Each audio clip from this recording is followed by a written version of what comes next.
ভাবুন তো, একদিকে সূর্যের আলো উঠল আর অন্যদিকে জ্ঞানের আলো নিভে গেল চিরতরে। একটা আগুন খেয়ে নিল হাজার বছরের অমূল্য জ্ঞানের ভাণ্ডারকে। মুহূর্তের মধ্যেই 9 মিলিয়নেরও বেশি গ্রন্থ পুড়ে ছাই হয়ে গেল।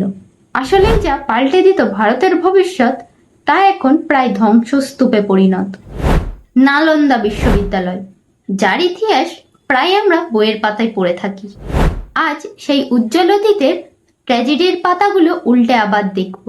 ভিডিওটা ইউটিউবে দেখলে সাবস্ক্রাইব করো, আর ইনস্টা বা ফেসবুকে দেখলে লাইক, কমেন্ট, শেয়ার করো। নালন্দা বিশ্ববিদ্যালয় প্রতিষ্ঠিত হয়েছিল গুপ্ত যুগের পঞ্চদশ শতকে।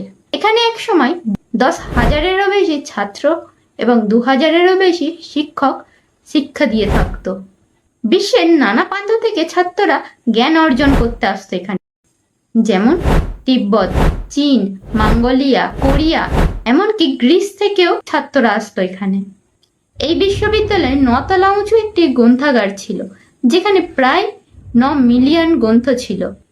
এই গ্রন্থাগারে যে আগুন লাগানো হয়েছিল তা প্রায় 3 মাস জ্বলেছিল। এই বিশ্ববিদ্যালয়কে কেন শেষ হতে হলো এমন ভাবে? বলা হয়, বখতিয়ার খিলজি যখন পা জমাচ্ছিল ভারতের মাটিতে, তখন তিনি একসময় গুরুতর অসুস্থ হয়ে পড়ে। বহু হাকিম দেখিয়েও তিনি সুস্থ হয় না। শেষ পর্যন্ত অনেকের পরামর্শে তিনি নালন্দা থেকে ডেকে পাঠায় আচার্য রাহুল সি ভদ্রকে। কিন্তু আচার্য মুসলমান ছিল না, তাই তাকে একটি শর্ত দেওয়া হয় যে তার দেওয়া কোনো ওষুধই খিলজি গ্রহণ করবে না।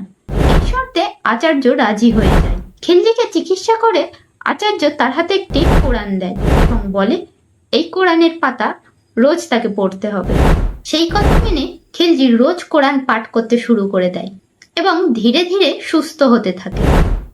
সম্পূর্ণ সুস্থ হওয়ার পর তিনি রাহুল সি ভদ্রকে জিজ্ঞাসা করে সে বিনা ওষুধে কিভাবে তার অসুখ সুস্থ করে ফেলে। তখন আচার্য বলে, কোরআনের প্রত্যেকটা পাতায় তিনি ওষুধ দিয়ে রেখেছিলেন। যতবার তিনি কোরআনের পাতা খুলেছে, ততবার নিঃশ্বাসের সাথে সেই ওষুধগুলো তার শরীরের মধ্যে প্রবেশ করেছে। এই কথা খিলজি জানা মাত্রই সে হিংসায় ভরে যায় এবং ভাবে, আমাদের হাকিমের থেকেও বেশি এই অমুসলমানদের কাছে কিভাবে এত জ্ঞান থাকতে পারে। হিংসায় ভরা খিলজির হাতে তখন বিহার দখলের দায়িত্ব ছিল, তাই সে সহজেই নালন্দার ওপর আক্রমণ চালায় এবং নালন্দা বিশ্ববিদ্যালয় সহ তার গ্রন্থাগার ধর্মগঞ্জেও আগুন লাগিয়ে দেয়, যা প্রায় 3 মাস জ্বলেছিল বলে মনে করা হয়। ওই বলে না যে কারোর ভালো করতে নেই, ঠিক তেমনটাই ট্র্যাজেডি ঘটেছিল নালন্দা বিশ্ববিদ্যালয়ের সাথে। নালন্দা আজ নেই। একটা মানুষের হিংসার কারণে ভারতের উজ্জ্বল ভবিষ্যৎ আজ প্রায় ধূলিসাৎ। তবে সেই ধ্বংসস্তূপ থেকেও ইটগুলো যেন আজও চিৎকার করে বলে, তোমরা আমাকে জানো, আমাকে খোঁজো, আমি এখনো তোমাকে অনেক কিছু শেখাতে পারি। তাহলে ভিডিওটা কেমন লাগলো জানাতে ভুলবে না, আর ভালো লাগলে অবশ্যই ফলো করবে।